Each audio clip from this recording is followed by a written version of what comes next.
to This Week in Our Collective Heads. I'm Patrick. I'm Kevin. Welcome to the Gold Plus Roundup for May. I have to double check what month this is sometimes. 2016, in case you were wondering. 2016, yes, because this will keep going forever. So this month we had some decent offerings. We had some bottom of the barrel offerings. It's not really an impressive month for either console. No, it's not. Let's start with something fun though. Yes, let's. Tabletop racing. Which, when I heard the name, I don't know why I didn't think exactly what this is. This is racing on a tabletop. Yeah. my thoughts were thrown back to way back in the day, the Micro Machines racing games. That's for exactly the Game Boys. Yeah. I thought it was fun. It was a nice kart racer. I mean, let's be honest. Every kart racer we're going to compare to Mario Kart. Yeah. As well, we should. We should. They do it the best, but I've liked the blend of kart racing and kind of Gran Turismo style. Oh, now you're getting a better car. Now you're getting a professional car. I like the ability to slowly upgrade your whatever, and I also like the way that they took like the names. My favorite one was Ferrari. Yeah. FAUX. Yes. Yeah.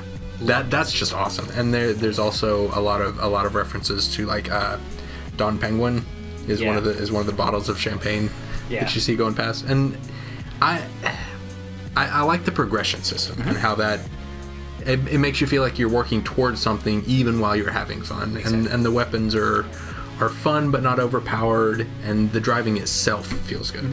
The upgrades were really cool. It was just enough upgrade wise, but not having to repair stuff like Forza and other games do. Yeah. It's almost like a kart version of Forza, because you can take that kart that you like and you can soup it up a little bit. So instead of, you can either save your money and keep racing a junker, or you can soup up the junker a little bit and then save up for something bigger. So it kind of depends on how you want to do it. I rode my first car into the ground until I could buy something out of it that was decent. Yeah. I played this one a lot longer than I usually play a roundup game. Well, typically in one sitting, I mean.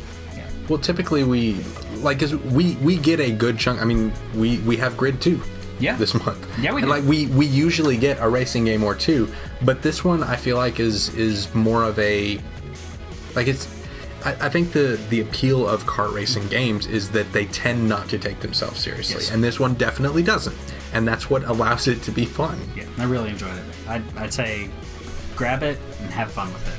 Yes, do that. Next up we have God of War Ghosts of Sparta on PS Vita, and this is by the Ready at Dawn guys. So not Santa Monica, who usually does them. And if you've played a God of War game, you know what you're getting into.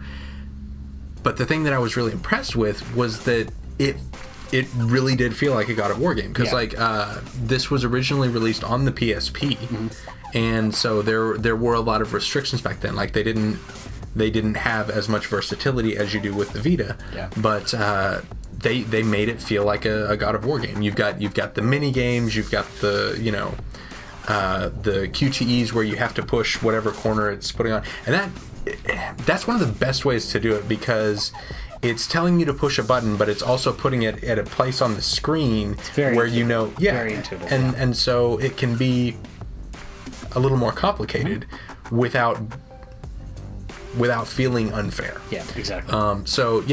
God of War Ghosts of Sparta on PS Vita. If you like God of War games, this is a portable God of War game. And it's rare that we get something like that. Yeah. It's really rare that we get something like that. Uncharted games are like that as well. But Golden Abyss is an excellent title. But if you... most of the time, when you take a concept and you put it somewhere else, like BioShock on the iPad, because that needed to happen. Anyway, not to get too far off topic, but usually when you take a thing that's meant to be on your TV and then you bring it down to a smaller screen, that very rarely works out well. But Ready at Dawn took the God of War, they took the feel, they took the move set and just the way that those games act, and they just put it on portable. And I was reminded of how much of a douche Kratos is.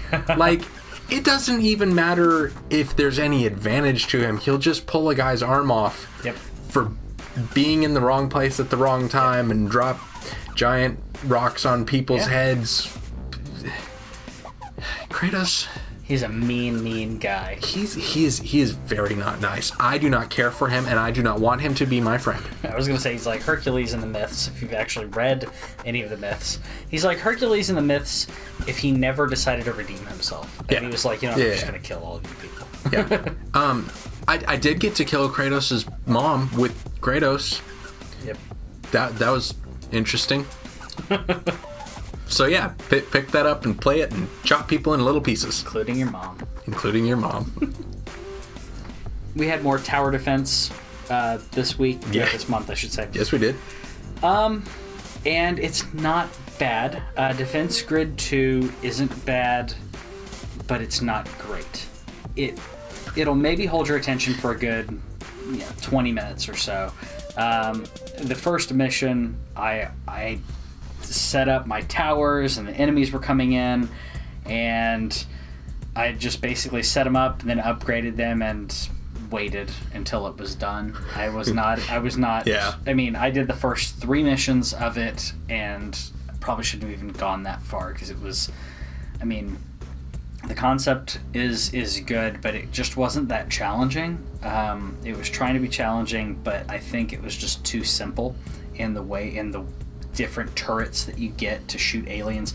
Yeah. Basically, if you guys played StarCraft, which I'm sure all of you played StarCraft, think about like setting up, if you're a Terran and you're setting up towers and bunkers to take out a Zerg rush. That's basically what this game is. The Zergs are coming, and you want to kill them before they get into the section to steal your cores, and that's about it. And I never had a core stolen or anything, so it wasn't bad. It just wasn't great. I mean, it held my attention, and then I just kept playing to see if there was more, and there really wasn't that much more. So if you like tower defense and that's your thing, grab it. But I would have played this game better, I guess, on a maybe on a phone. Yeah, and that's where I feel like most tower defense games belong. They belong there. Keep them there. Bionic Commando is a series of platformers. Yes. Where the protagonist does not jump. Yep. Until now, because Bionic Commando Rearmed 2 for the PS3 gave him the ability to jump. I don't know why. Okay. There's actually a trophy for going through the whole game without jumping. So if you can beat the game without jumping, why is it there? That's ridiculous. So I don't know. And the Bionic Commando Rearmed 1, the one with the wife arm, spoilers, is kind of an homage to the original Bionic Commando, and it drew a lot more, not story-wise, but as far as mechanics and level design, things like that. It draws a lot more from the original NES Classic, and that was a big part of its strength. That's why it kind of worked.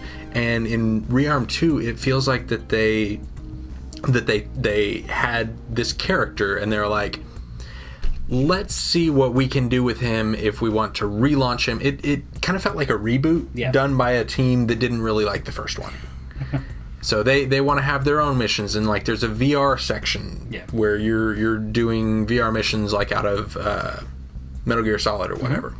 And those are hard at, like, I'm not going to say Super Meat Boy challenge level hard, but like third world Super Meat Boy hard. And it's the level design and the way that the whole game is put together feels somewhat slapdash, and I don't recommend it. And we can move on to the next game. We can move on, and now you don't have to turn on your PS3 for this. Yeah, there you go. We also got Peggle for Xbox 360. Yes. The arcade version. If you guys haven't played this, it's very much like the games at a Chuck E. Cheese where you push the quarter or whatever. It's like the pachinko kind of thing where you kind of have an aim, but your aim... But after one or two bounces, it's, well, let's see where this goes. It's fun. It's trippy. It didn't hold my attention that long. I mean, I got it, but... Peggle 2 is a lot better. Yeah. Pick that one up. Yeah, pick up Peggle 2. Skip this one. I mean, unless you just want to have something on there that's fun for the kids. Yeah, kids really enjoy the Peggle games. Yeah, grab them for that. Tropico 5 is a full $60 retail game that is about becoming your own despot, and that's a cool concept. I enjoyed the mechanics that let me be the ruthless dictator. Yeah. I also enjoyed somewhat the aspects of historical progression that it goes through, because it starts you in the Victorian era, I guess shortly after World War One, because World War II becomes a thing, and you have to deal with kind of the Allies and the Axis powers, and then the Cold War after that. But there wasn't. There are a couple of things that, like, once you get these abilities, you don't have to worry about, X anymore. Yeah. Like if you get the office building, by the time you get to office buildings, then you just build an office building, build a bunch of apartments around them once you get into that era where that's available, and then money's no problem. Whenever you start to have electrical brownouts, you can just throw down, I forget what kind of generators there are, but there's a kind of generator that you can throw down that doesn't have pollution, doesn't have nuclear fallout or anything, and you just put them down wherever you have a brownout, and you'll never have a brownout there again. And so, like, I did really enjoy, like, the setting and the aesthetic of the game. Sure. Because it's this very cheerful guy helping you out to become the best dictator you can be, and you get to assassinate members of various, like, rising factions and deal with that kind of stuff, and that's kind of fun. Like, there's not a lot of games that let you enjoy being the bad guy, and you get to do that. The mechanics, though, were a little bit simple. I tend to go for like Civilization, Rise of Nations type. Like, I like those games. And this is very much that style, but it wants to be fun. And it is. It's a fun simulator. Right. It's not just a hardcore. Right. And so if you're not looking for something particularly challenging, see, that's my thing, is like, for this particular kind of game, I need to be challenged on a regular basis. You want challenge and realism. Yeah. That's that was its weak point. But if you want just a fun sit down and play a simulator and laugh at your peasants and kill some of them randomly for no reason, the game will not penalize you for it, and it might even be the right move. So it's a fun little simulator. The music is like all islandy steel drums and that kind of stuff. How do the controls translate on console? Because these are games that usually come out on PC. Typically, yes. It actually handled pretty well, because whenever you select a building, then it'll just have kind of this drop down menu, and then you can tab over to the other ones with L and R, and you just go down, and you can pick a person, and you can reassign them, you can put them on whatever, you can assassinate them, because that's always an option. You're a dictator, so of course you can. Of course you can assassinate them. I will say, though, be careful of relying on your army too much to put down insurgents, because the pathfinding in particular is not so great. So a lot of times you'll have like an insurgency over here, and you'll have your tanks, over here. Visual aid. And so they'll need to go around, and so, like, some of them will go this way, some of them will go this way, and then some of them just kind of wander off and are never heard from again. I can only assume the Grus got them. Wow. But yeah, so you do need to manage it before it gets to the point where you have to send in the military, because if you have to send in the military, it's kind of a flip of the coin. But overall, it's fun. And so I feel like I got what I needed out of the first hour or so. And then I was done. And I really feel sorry for people who paid a full $60 for it, because as a free plus game, cool. As a full $60 game, not so much. I think this is the month of that meh. Because Costume Quest is how the month of meh. The month Get of it? meh in May. Costume Quest that's how I felt about Costume Quest. It I'll be honest, and this is going to sound really, really odd, but there's a lot of reading in this game. Like, I started it up, and there's a lot of dialogue, and it's a lot of reading dialogue. And the first thing... Is it important, or is it just dialogue for dialogue's sake? Kind of. So, the first thing I thought was like, oh, there's so much dialogue in here. I'm like, well, Zelda had a lot of dialogue. Yeah, but Zelda had a lot of show me. Mm-hmm. And then a little bit of dialogue. This is just lots of dialogue. You play a group of kids who are dressing up in costumes and getting ready for Halloween. They go through some portals somehow. There's a portal that they went through, and then you start the game. You already went through a portal, and they're like, I don't know what's going on. You're like, I don't either. And then you went through a portal, and they're like, huh, we're back, but it's Halloween. But it wasn't Halloween when we left. Who cares? We're probably in the right dimension. Their parents are probably worried. Parents didn't care. They were just like, huh, glad you're back. I took a nap, whatever.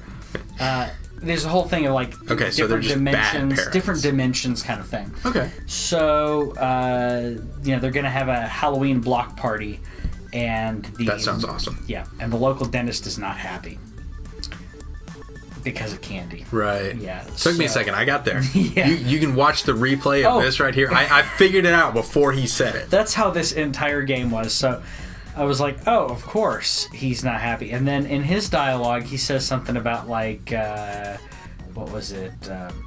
He did some reference to time, or whatever. But it wasn't like it's not the right time. It was very much a like back in time kind of reference. And I'm like, what's going on here? And then you find out that the dentist is talking to a time wizard, and the time wizard is helping him to create a utopia where there's no candy and everyone can... then it's not a utopia. Yeah, but it's a utopia when it comes to dental work. It's a dentist's utopia. Yes, except it didn't make sense to me because he wouldn't make any money because there aren't any cavities. There's no candy, so there's no cavities, but he's a dictator that controls everything in the future, and costumes and candy are not allowed. So if you're caught in a costume... Okay, I can deal with a world in which there's no candy. A world without costumes... Yeah, that's sad. ...is... Yeah. And... that's a dystopia. It really is. And you go through portals to find costumes and... So what's the gameplay? What are... Okay, so the actual gameplay, which took forever to get into, including a section where I'll admit I was stuck in like the very beginning, like block party section. Like the block party's going to begin, and I went and talked to everybody. I'm like, I don't understand. And there's a little tiny gap that you have to go through, and that starts a cutscene. So the actual combat is similar to the Stick of Truth and the Super Mario kind of Super Mario World kind of hit the Super Mario RPG. Sorry, where you hit the button as you attack. RPG you also can hit a button to defend and block. Yeah. So I'm like, okay, I get it. You also fight because you're a kid, but when it goes into combat, you're no longer the kid. You are the costume. You're the costume. So cool. The girl was like this superhero chick, and she's kicking people and stuff. And the boy was like, I'm a candy corn. That was it. He just stood there. So she kicks. High defense? It kicks, and then that's what I thought of. This is not a kick. Kicks. I was... Okay, there you go. Now the legs... My legs are going. They weren't the first time. They're always going. So the candy corn sits there like... what's the Pokemon that hardens? I don't know. I don't know. So Metapod. Yeah, exactly. Really? Yeah. Yes! So I knew a Pokemon. He hardens, but he doesn't even harden. So the very first battle, after the training battle, I punched the guy, and then he attacked me, and then it goes to the candy corn, and he's like, candy corn has less sugar than a raisin. And then it goes back into the battle. Okay, that's kind of funny. It was funny, but I'm like, okay, how do I get this kid out of my party? Or at least get him a new costume. Yeah. So do you earn new costumes? You get new costumes. Okay. You can switch out costumes. You also switch out new costumes when you're in the real world, not in battle. Your costume has different abilities to it. Right. So if you are, you can hit stuff obviously, but the clown costume has a horn and it moves the alligators away. Like it does. Yeah. like regular clowns. Because if you punch them, then they just go, But if you use a horn on an alligator, he moves away. Yeah, you can punch sharks, though. If you punch sharks, they go away. Right in the booper. Yep, in the booper. So, yeah, that's Costume Quest. And it's See, another... okay, you've reached the end of this, and I don't know whether you recommend it or not. Like, I heard a lot of words. I'll be... I know this is a bit... I kind of want it. I kind of do. I say pick it up just to see. It's weird. I don't think it's great. It can be entertaining. But I'd feel the same way that you said about Tropico, where you can play it. Yeah. And if you paid full price, you'd be angry. Yeah. But getting it for free, there's some fun. There's some fun stuff in it, but it is a ridiculously contrived story to get to where you are, and I get it, but really. Yeah, right. So there's Costume Quest 2. It's meh. Switch Galaxy is okay. If you took F-Zero and then you turned it into an infinite runner, and then you added microtransactions. Well, infinite runners have microtransactions, but if you added microtransactions, but the microtransactions were in the game itself. So while you're driving, and it's you go from one section to the next section, and you get some money, and you get some I don't know, there are different kinds of money, and that should have been my first clue that this was going to be kind of jacked. But yeah, you go through the course and you get different monies, and then you can spend those. Because like it has X number of tracks, and you push the shoulder buttons to go back and forth between them, and you're dodging gates and stuff. And I'm like, all right, this is okay. And then 3 or 4 levels in, then it's like, okay, now we're going to introduce whenever you're not playing a track, you can buy credits in certain colors: blue, green, red, yellow, I think. Okay. That allow you to burst through gates. And sometimes that's required. You have to, like level 5, 6, something like that, has 3 red gates that you have to burst through. And so if you go into that level with less than 3 red burst through a gate credits, then you hit it and it slows you way the heck down. Is there a way to earn the credits in-game as opposed to purchasing through microtransactions? Well, see, that's the thing. It's like microtransactions, but all the money is in-game. Like there's not a way to buy these other things. Like you're earning different types of money as you're going through. But the problem is what you spend is based on how fast you go through the level. Okay. And then 2/3 of the way through every stage, there's going to be a section where it's 3D. And the 3D is awful. Like really, really bad. 'Cause like I play a lot of video games. Yeah. And I on a given run through one of the 3D sections, there will be 10 credits, I guess, that you can pick up, and most of the time I could get 6. I never got more than 8. And there were a couple of times when I would get as few as 2. Because I couldn't tell where my ship was in relation to the thing. So what I ended up doing is I would get somewhere in the like I would try to fix one axis, fix my horizontal axis, and then right as I got to it, try to ram up through it, or try to get the vertical correct, and then try to shift over towards it, and that had a better success rate than actually trying to be where each one was going to be before it hit. Weird. And that's the currency that allows you to access new levels, because the one for the gates and what have you is based on your time through a level. So by level 7, I want to say, I was having to replay previous levels in order to get enough credits to advance. So they ran out of ideas really fast. Yeah, any game that makes you grind to get further inorganically is ridiculous. Now, if you have to grind further because, say, you went through a section of a game really quick, or if like an RPG, if you're in the wrong area, okay, I need to get a little stronger. Dark Souls. I'm in an area where I'm like, okay, I actually may need to grind. That's the first time I've had to do that. But that was because I consciously ran through like probably 2 sections where I didn't kill enemies. Where I realized killing enemies took so long and so much health that I figured out where they were, and then I just ran around them to get to boss areas and that kind of thing. But I didn't kill enough to level myself up, so I haven't leveled up in like a week and a half.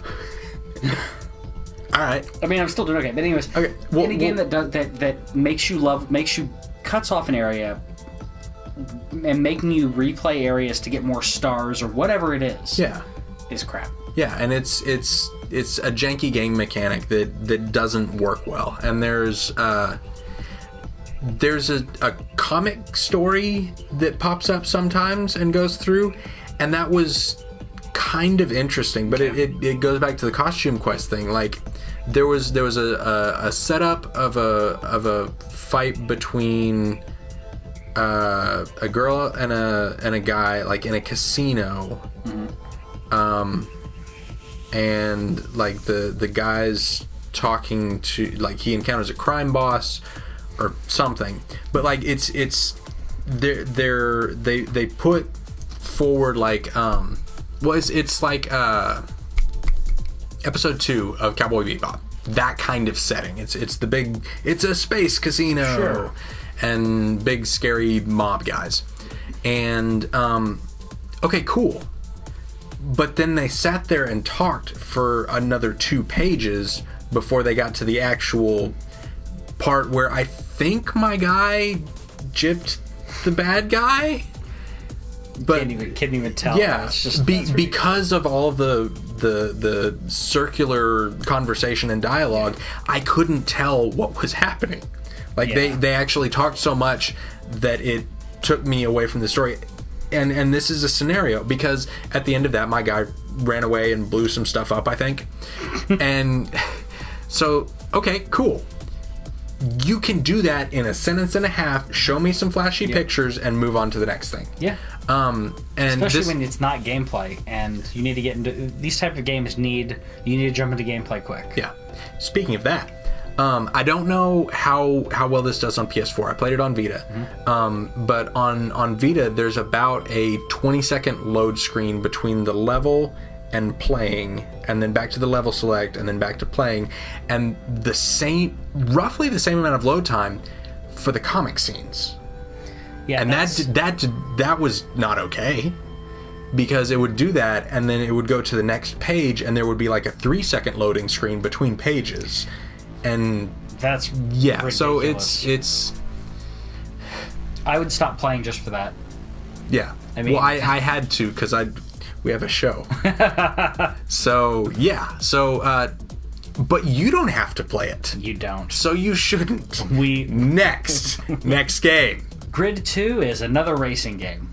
Yep. Yep. By the Grid people. So, one thing... Sure. Okay, do we have the entire collection of Grid games now? I think I've got like 5, maybe? Yeah. 6? So they just keep throwing them at us. One thing I liked was, okay, you start the game, and the very beginning loading thing is like the credits. Like I was watching a movie, and it just throws you into the first race. Like, just right off the bat, you're doing a race. You know what to do. You steer... You go, you brake, just go. And that's what the guy in your earpiece is telling you to do. So, like, you're on a Bluetooth headset or whatever it is, like your character is. Okay. I can't see it because you're, third person to watch while I'm driving. So you're doing like a street race that I guess is sanctioned because, there's like barriers and people cheering. First thing I thought was like, it's a street race, but why are these people here and it's okay? And, well, in Europe you can get away with that sometimes. Yeah. I mean... Here, not so much. Yeah, not so much.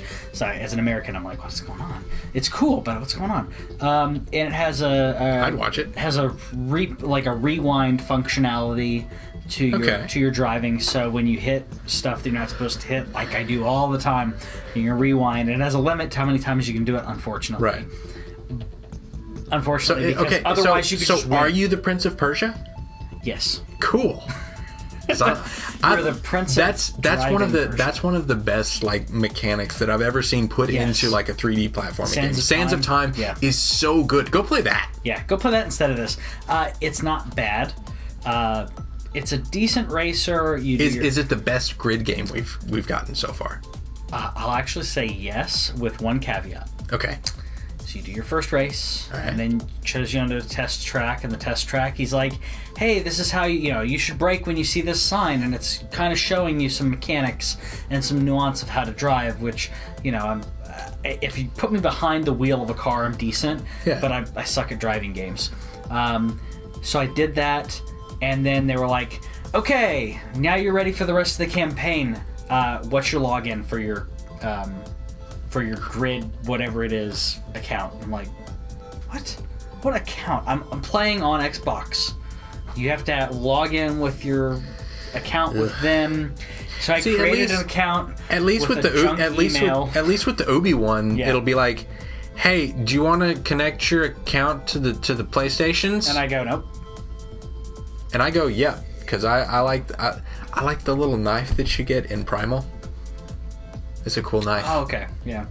Anyway. So but you had to do like an actual like completely separate setup after you've already played 2 missions. You played an actual race where they're like, and the cool thing is like after you do the race, it's if you I guess decent. I got first, but when you got decent place or finished it, then they're like, "Look, you've become a star on YouTube and people are sharing your videos viral now." I'm like, "Okay, cool." Then they're like, especially the part where you rewound time.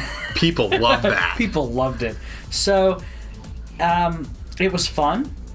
I'd say go go Google it, set up your account beforehand. That way you can just log in because it just threw me out of momentum. I was racing and I was into it. And I'm like, all right, let's see what's going next. Really? I don't wanna. Yeah. So it's fun, but I just thought that was a really weird. It wasn't like Ubi where they're like from the get go, or what's the Arkham one? Is that Ubi as well? No, Arkham is WB. WB does it as well. Yeah. WB's like, do you want to link to WB? And you can go no, and you go, okay, go play the game. Activision does it too for the Call of Duty games. Yeah. Those link, and that allows you to carry things into other games. Which is cool. But yeah, this one seemed more arbitrary. It's arbitrary, and it's after you've already started. And plus, I don't understand why am I linking to an account that'll say, all right, now I can carry things into other games. When if I have it on PlayStation, it's all on my account. Why can't you just do it through PlayStation? Yeah, stupid. I don't know. Stupid. So, play it if you want another racing game. Or if you have a PlayStation, you can play the tabletop one, which is actually fun. Yeah, play the tabletop one, because if you're just wanting to race, grid's not bad, but yeah, play the tabletop one. It's much more fun. LocoRoco Cocoreccho. See? Is roughly the equivalent of the title of the game that with the things. Yep. So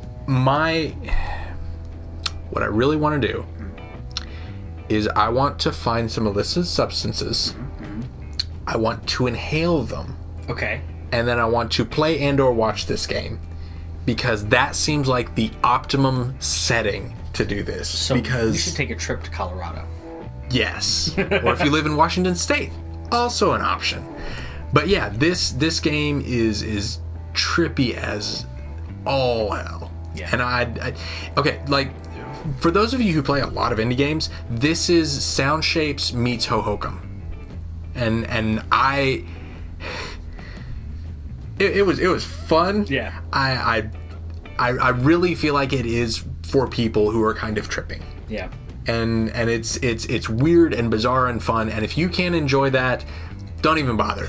But if you want something that you have never seen before, this might be something that interests you. Yeah. You're like taking these little fruits, I think they are, because when you hit the tree branches, then they show up. That's got to be a fruit. Yeah. Yeah, and they're happy fruits, and Yeah, it's this game is just weird. Yeah. And I kind of liked it. There were a couple of times when I couldn't figure out what exactly I was supposed to be doing next. Yeah. So in that aspect, it's a little bit more ho-hokum than Sound Shapes, because Sound Shapes is very, okay, this is your next objective, this is your next objective, and you're trying to get to the next place, the next screen, the next whatever. And ho-hokum is, hey, here's a world, man, go check it out, go through the portals, it'd be fun. And this is a combination of those. Yeah. So feel free to correct me on pronunciation. I've never seen those particular vowel and consonant setups put together, but yeah, it's not a game I would have chosen on my own, but having delved into it a little bit, I think it's something that I'm going to check out, and it's definitely something I'm going to put the girls in front of and be like, hey, what do you think? And I think that they will have a blast, and I think either while inebriated, or if you have small people that you can just put in front of a thing and let them do it while you sit back and just watch. I think they'll have a lot of fun with it, and I don't know why I didn't think of that first. Because I'm gonna see. Okay, I'm gonna get them to play it, and no, it's PS3. I can't stream it. Bugger. Okay, so I'm sorry you don't get to watch this, but that's gonna happen. Yeah. And they're gonna play it, and I think that'll be fun. So if you have a setup that you can stream this game, please feel free and let me watch your little people run and have fun. Yeah. Or if you want to do an illicit substance and do it. Yeah, because it's not illegal for me to watch someone in another state where it's legal. Exactly. Imbibe. But don't give the substance to one of those little people. Right. Unless you happen to be a little person, and then it's okay for you to do that. Yeah. You do you, if you're of legal age. There needs to be like a disclaimer stream running through this entire section. We do not promote, condone. And we're not on substances while doing this. No. Yeah. But it's sad. It is. Someday it's gonna be legal everywhere, and we can have all kinds of fun, and maybe we'll get a sequel. And the taxes right. that the states are gonna get off of Yes. We're not gonna talk about that now. So this has been the Roundup. Have a good one, guys. Go play the free games.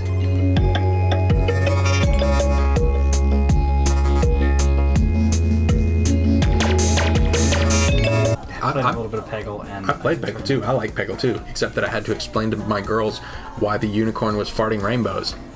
Yeah. Thanks, PopCap.